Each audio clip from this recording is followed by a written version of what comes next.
আজকে সেপ্টেম্বরের 10 তারিখ 2025। এই মুহূর্তে আমি রয়েছি কাঁথি সেন্ট্রাল বাস স্ট্যান্ড। সেখান থেকে একটা বাস ধরলাম আমরা। আমাদের গন্তব্য হচ্ছে নিউ দীঘা সমুদ্র সৈকত। এই একটা এসি বাস পেলাম, ভাড়া নিল 50 টাকা। আমরা পরপর সমস্ত বাস স্টপেজ অতিক্রম করে এই মুহূর্তে আমরা চলে এসেছি নিউ দীঘায়। দিনের আলোয় একটু জগন্নাথ মন্দির দূর থেকে দেখে নিচ্ছি বাস থেকেই। এই হচ্ছে মন্দিরের প্রবেশ পথ, মেইন গেটটা। আগের ভিডিওতে আমরা জগন্নাথ মন্দিরের ভিউ দেখিয়েছিলাম এই নিউ দীঘায়, সেটা ছিল রাতের আলোতে। আর এই যে ছবিটা দেখাচ্ছি সেটা হচ্ছে দিনের আলোয়। Totally different. আমরা জগন্নাথ মন্দিরের পাশ অতিক্রম করে চলে আসলাম নিউ দীঘা স্টেশন ক্রস করে। একটা মোড় আছে, সেদিক থেকে বাঁ দিকে আমরা প্রবেশ করলাম। এই সোজা পথ দিয়ে আমরা সি বিচের দিকে এগিয়ে চলেছি এবং যেতে যেতে দুদিকেই প্রচুর হোটেল। নিউ দীঘায় 2 রাত 3 দিন বা 3 রাত 4 দিন অনায়াসে ঘুরে নেওয়া যায়। বিভিন্ন সাইট সিনও এখান থেকে করে নেওয়া যায়।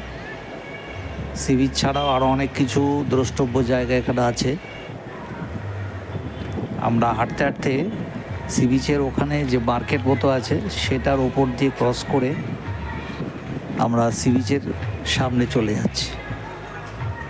এখন বিকালের ওয়েদার বেশ ভালো।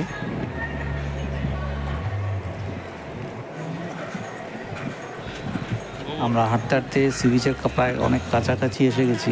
আকাশও বেশ সুন্দর, পুরো নীল আকাশ। আকাশে দেখা যাচ্ছে সাদা মেঘ এবং প্রচুর হাওয়া। আমরা একদম সামনে এসে গেছি।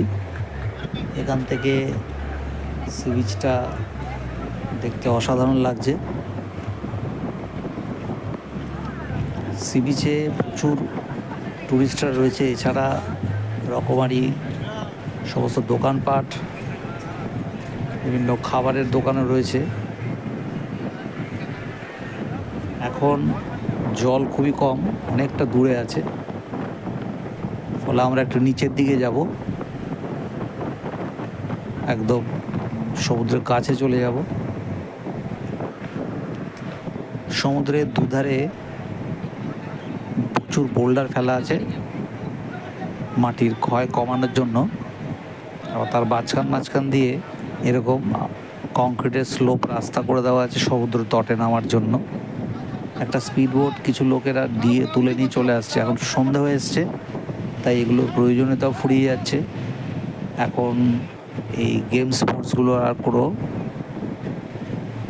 ডিমান্ড থাকবে না সন্ধ্যাবেলা, আর নিরাপদও নয়। আবার আগামীকাল এগুলোর আবার তোড়জোড় চলবে। এখানে একটা ঘোড়া রয়েছে, 2টি ঘোড়া রয়েছে।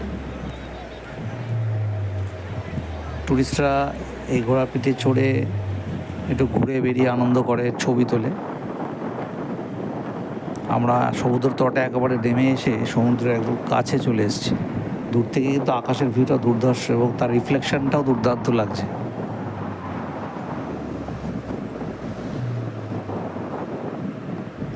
একবার দেখুন ভিডিওটা। দূরে সূর্যের আলোর তেজটাও সেরকম নেই, পরন্ত বিকেলে।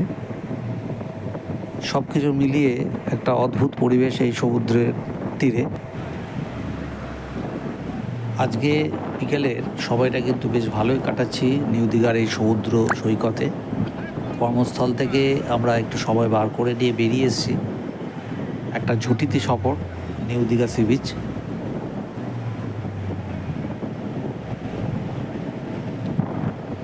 এখনও কিন্তু অনেক টুরিস্টরাই সি বিচে রয়েছে। সত্যি এরকম বিকেলে কিন্তু সি বিচ সত্যি খুব সুন্দর লাগছে। দূরে সমুদ্রের সীমাহীন দৃশ্য।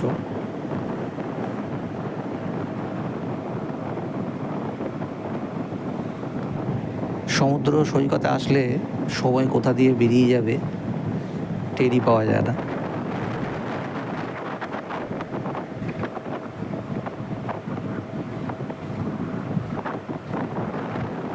বেশ ভালো সময় কাটছে এসি বিচে, প্রচুর হাওয়া।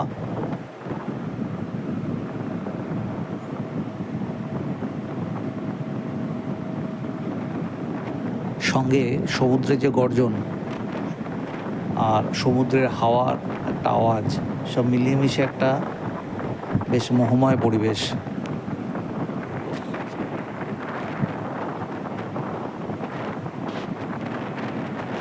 আরও কিছুক্ষণ আমরা সমুদ্র সৈকতে সময় কাটিয়ে বেরিয়ে যাবো বাসে করে কাঁথি।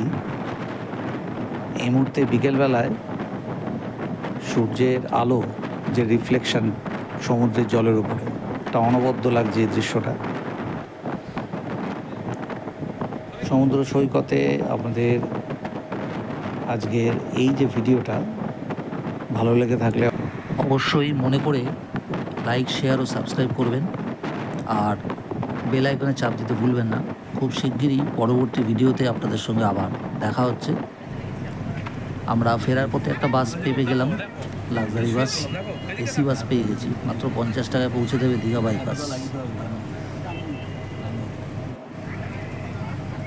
আমরা দীঘা বাইপাস পৌঁছে যাব মোটামুটি ওই 45 মিনিট মতো সময় লাগবে।